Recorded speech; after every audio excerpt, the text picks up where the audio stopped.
Hi, this is Phil from philsolana.com, and today we're going to look at installing WordPress. On my previous post regarding how to use WordPress, we just looked at a briefer introduction as how useful WordPress is in creating all sorts of different types of sites, from blogs to e-commerce sites and so on. So let's get down to the nitty-gritty of actually installing WordPress onto your domain. I'm not going to show you today how to actually choose a domain. I'm going to leave it for a different post. So today I'm assuming you've already got a domain, you bought a domain, that's yoursite.com, whatever it is you've chosen. So for the purposes of this video, I'm actually going to create what's known as a subdomain. The subdomain is like an extension to your existing domain. So you can actually have something like you've got yoursite.com, so you could actually then have news.yoursite.com. So it means that the news part is the subdomain. So I'll show you how we create one of those. The advantage about subdomains is they don't actually cost you anything more. You don't have to buy another domain to create a subdomain. So we go down to domains in my hosting account. And incidentally, hosting account you happen to be using here is hostmonster.com, but of course you could use any hosting you like, HostGator, any basic hosting company that's uses the cPanel. Again, I've got another post on choosing the right hosting for your particular service, for the service that you actually require, and that's on another post. So here I am in my domains area. So you can see we've got registered domain. You can transfer domain from somewhere else to this particular hosting, and here's subdomain. So I'm going to click on subdomains. Just wait for that to load. Just try again. That's better. It's now loading. And so here we go. So here's the subdomain I can choose. So for this purpose, I'm going to call it test. And the subdomain I'm going to be using is called master1956.info. So I'm just going to scroll down all my domains here. There we go. There's my master1956.info. So that's what it's actually going to be called. Okay, and all I literally then do is I click on create.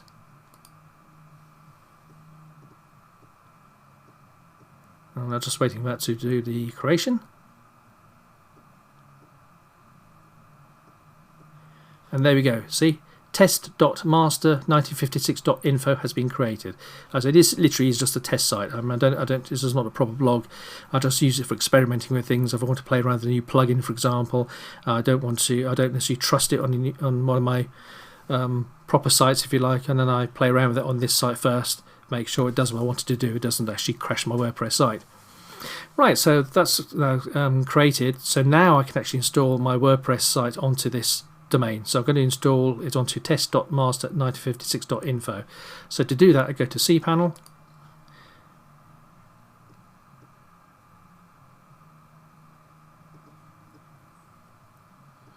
And here we go. We've got in HostMonster you get, so this is my HostMonster account.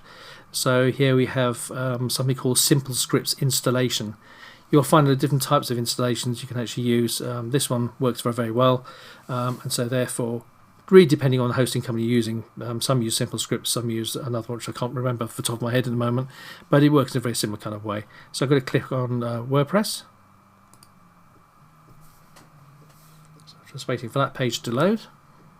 I'm just going to scroll down then to my actually, yes, those are my installations. Oh, and this is the very bottom here, install.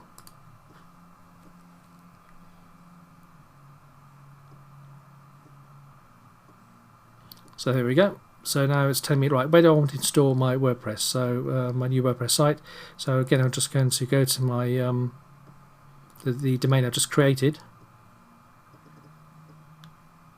So you can choose your sites with www on them or without www on them. So I can't see it on here. So I'm going to scroll down and you should find it in here somewhere. There we go, there it is. Test.master1956.info, that's one. So click on that.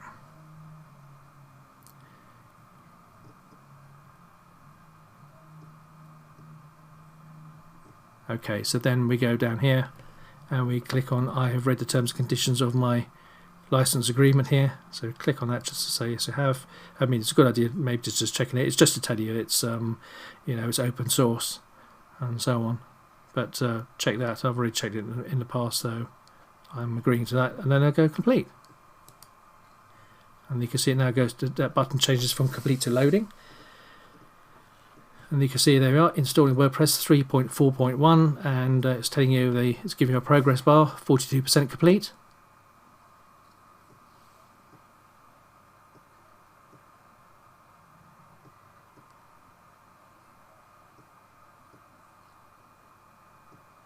And there we have it. It's all done. Installation complete. You can now access your new website using the following information. So I've got my username here happens to be admin, and I've got this funny password here. So I'm just going to copy that because it's not a password I know. Incidentally, don't bother logging in because I'll change this. In fact, I'll probably delete the site before I put this video out anyway. As I said, it's just purely for test purposes. Okay, so that's it. So now all I have to do is just, I can leave that open for a moment if I just want to check it out. I'm just going to open up a new tab in Firefox. And so I'll just type in my brand new URL, which is test.master1956.info. Incidentally, the reason why I'm using info rather than .com or .org, as I said, it's only a test site. Basically, buying an info site is cheap. It only costs a couple of dollars or so, so that's why I'm using that. As I say, because I'm not used to using this as this is not a site I'm going to be using to make money on. It's purely for testing purposes. So I click on go. So there's my actual site, as you can see, straight away. It's already preloaded. So I now need to look at, obviously I want to customize the site because it doesn't look very much like so. So what I'm actually going to do is I'm going to log into it. So the way we do that is after the info, what you do is you put a / and then it's going to be wp-admin. wp-admin, that's it. So it's test.master1956.info /wp-admin. And just click enter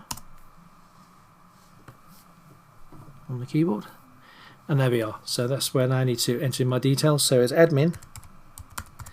And I've already copied it, so I'm just going to paste my password in. Like so, and then I'll just go login. It's asked me to remember the password. I won't bother because I'm going to change it anyway. In fact, I probably will keep this site because as I go through the WordPress installation, I'll probably use this as my test site, but will be changing the password, of course. So straight away, you've got updates, so it's always a good idea to make sure the site is right up to date with everything. So it's a plugin, so you can click here on updates. And then we can actually just upload. It's always a good idea. So you've got you have the latest version of WordPress, so we haven't got to worry about installing WordPress. I mean, eventually when say 3.4.2 comes out or 3.5 comes out, then you'd actually then download that and install it. Or you'd probably actually install it here. This button would actually be the one to automatically install it. But what needs to be updated here is this plugin, this Jetpack by WordPress.com. So if I just click, you can either click on that button here. If you had several plugins that need to be updated at the same time, you could just then click on select all. Does the same thing. So if I go update plugins,